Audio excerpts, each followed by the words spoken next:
സ്കൂളിൽ നടന്ന ഈ പുൽക്കൂട് തകർത്ത സംഭവവുമായി ബന്ധപ്പെട്ട് യഥാർത്ഥ പ്രതികളെ കണ്ടെത്തുക, ആ കണ്ടെത്തി ശിക്ഷിക്കണം എന്നാണ് ആവശ്യം.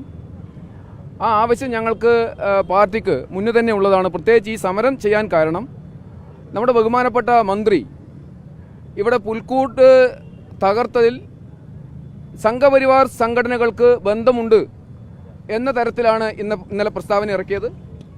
അതുകൊണ്ട് അദ്ദേഹം തീർച്ചയായും യഥാർത്ഥ പ്രതികളെ സംരക്ഷിക്കാനുള്ള തയ്യാറെടുപ്പിലാണ് എന്ന ബോധ്യം ഇന്നാട്ടിലെ ജനങ്ങൾക്കുള്ളതുകൊണ്ട് യഥാർത്ഥ പ്രതികളെ കണ്ടെത്തുന്നതുവരെ ഭാരതീയ ജനതാ പാർട്ടി സമരം ചെയ്യും. അതിന് തുടക്കം എന്ന നിലയിലുള്ള സമരമാണ് ഇന്ന് നടത്തുന്നത്.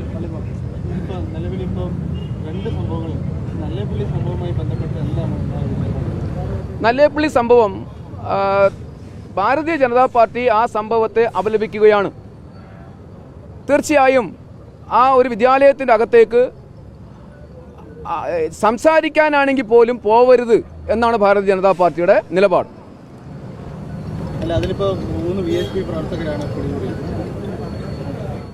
ആര് പിടികൂടിയാലും ആ കേസിൻ്റെ മെറിറ്റിനെ കുറിച്ചാണ് നമ്മൾ ചർച്ച ചെയ്യുന്നതെങ്കിൽ തീർച്ചയായും അത് ഗൂഢാലോചനയുടെ ഭാഗമായി നടന്ന കേസാണ്. അവിടെ അങ്ങനെ സംഭവങ്ങളൊന്നും നടന്നിട്ടില്ല. ഇവർ 2-3 പേര് അവിടെ അവരുടെ കുടുംബത്തിൽ പെടുന്ന കുട്ടികൾ ഉൾപ്പെടെയുള്ള ആളുകൾ റോട്ടിലൂടെ നടന്നുപോയ സമയത്ത് ആ കുട്ടികൾ എന്തിനാണ് എന്ന് അന്വേഷിക്കാൻ വേണ്ടി അവർ വിദ്യാലയത്തിലേക്ക് കയറിയിട്ടുണ്ട്. അവിടെ ഒരു തർക്കങ്ങളൊന്നും നടന്നിട്ടില്ല. നിങ്ങൾക്ക് ഒരുപക്ഷെ നിങ്ങളുടെ കയ്യിൽ വീഡിയോകൾ ഉണ്ടാവും, ഒന്ന് പരിശോധിച്ച് നോക്കുക. ആ വീഡിയോയിൽ അധ്യാപകരാണ് തർക്കിക്കുന്നത് നമ്മൾ കാണാൻ സാധിക്കുക. അല്ല, മറുപടിയാണ് ഈ പറയുന്ന VHPയുടെ പ്രവർത്തകർ എന്ന് പറയുന്നവർ മറുപടിയാണ് പറയുന്നത്. നിങ്ങളൊന്ന് ശ്രദ്ധിച്ചാൽ നിങ്ങൾക്ക് മനസ്സിലാക്കാൻ സാധിക്കും. നിങ്ങളിപ്പം ഇതിനകത്ത് പ്രതികളെ പിടിക്കണം എന്ന് പറയുന്നത് നിങ്ങളിപ്പോൾ ആ സംഭവത്തിൽ ന്യായീകരിക്കുകയാണോ? തീർച്ചയായും ഞങ്ങൾ ആ സംഭവത്തെ നിങ്ങൾ മാധ്യമങ്ങൾ ഉദ്ദേശിക്കുന്ന പോലെയുള്ള സംഭവമല്ല. അത് ക്രിയേറ്റ് ചെയ്തൊരു സംഭവമാണ്. കാരണം അവിടെ സംസാരിച്ച് മുഴുവൻ ആളുകളും പിരിഞ്ഞുപോയി. ഇവർക്ക് ആർക്കും പ്രശ്നമില്ലായിരുന്നു. അതിനുശേഷം അവിടെ എത്തിയ PTA പ്രസിഡന്റ്, കമ്മ്യൂണിസ്റ്റ് പാർട്ടിയുടെ നേതാവും മുൻ വാർഡ് മെമ്പറുമായിട്ടുള്ള PTA പ്രസിഡന്റ്, ആ PTA പ്രസിഡന്റ് ആസൂത്രണം ചെയ്ത് അവിടെയുള്ള ഇടതുപക്ഷ സംഘടനകൾ അധ്യാപക സംഘടനകൾ ആസൂത്രണം ചെയ്ത ഒരു പരിപാടിയാണ് അവിടെ നടന്നത്. അതാണ് ഈ കേസിന്റെ മെറിറ്റ്. അതായത് അധ്യാപകരെ ഭീഷണിപ്പെടുത്തിയിട്ടില്ല എന്നുള്ളത് തന്നെയാണ് ആ വാദത്തിൽ ഉറച്ചു നിൽക്കുക. തീർച്ചയായിട്ടും അധ്യാപകരെ അവിടെ ഭീഷണിപ്പെടുത്തിയിട്ടില്ല എന്നതാണ് ഭാരതീയ ജനതാ പാർട്ടിക്ക് അറിയാൻ കഴിഞ്ഞിട്ടുള്ളത്. VHP അതിക്രമം എന്ന വേർഡ് നിങ്ങൾ കൂട്ടിച്ചേർക്കുകയാണ്. ഞങ്ങളുടെ ഭാഗത്ത് നടന്നിട്ടില്ല.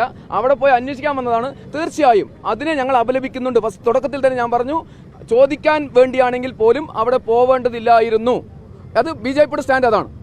ഞാൻ ചോദിക്കുന്നത്, ഇപ്പൊ PTA പ്രസിഡന്റ് പരാതി കൊടുത്തു എന്ന് പറയുമ്പോൾ ആ സ്കൂളിലെ അധ്യാപകരെ ഭീഷണിപ്പെടുത്തി എന്നൊരു സംഭവം ഉണ്ടാകുമ്പോൾ സ്വാഭാവികമായിട്ട് PTA പ്രസിഡന്റും PTA ഭാരവാഹികളും ഇടപെടില്ലേ? അതായത് അവിടെ എന്താണോ സംഭവിച്ചത്, ആ സംഭവിച്ച കാര്യമാണ് ഇവർ പറയുന്നതെങ്കിൽ തീർച്ചയായും ആ ഇടപെട്ടത് നമ്മൾക്കത് അതിലൊരു ശുദ്ധിയുണ്ട് എന്ന് പറയാൻ സാധിക്കും. പക്ഷേ അവിടെ സംഭവിച്ചതും അവർ കൊടുത്ത പരാതിയും തമ്മിൽ ഒരു ബന്ധവുമില്ല. അതുകൊണ്ടാണ് പറയുന്നത്. അല്ല, ഒരു ആഘോഷം നടക്കുന്നു, ആഘോഷത്തിലേക്ക് കടന്നു വരുന്നു, അത് നിർത്തിവെക്കണമെന്ന് ആവശ്യപ്പെടുന്നു, കുട്ടികളെ ഇങ്ങനെ ഇതാക്കാൻ പറ്റില്ല എന്ന് പറയുന്നു, വസ്ത്രധാരണത്തെ പറ്റി പറയുന്നു. അപ്പോൾ അതിനൊക്കെ ന്യായീകരിക്കുന്ന തരത്തിലല്ലേ സംസാരിക്കുന്നത്? നിങ്ങളൊന്ന് ആ കാര്യത്തെക്കുറിച്ചൊന്ന് മനസ്സിലാക്കണം. ആഘോഷം നടന്നുകൊണ്ടിരിക്കുന്ന സമയത്ത് ഒരിക്കലും കടന്നു കയറിയിട്ടില്ല.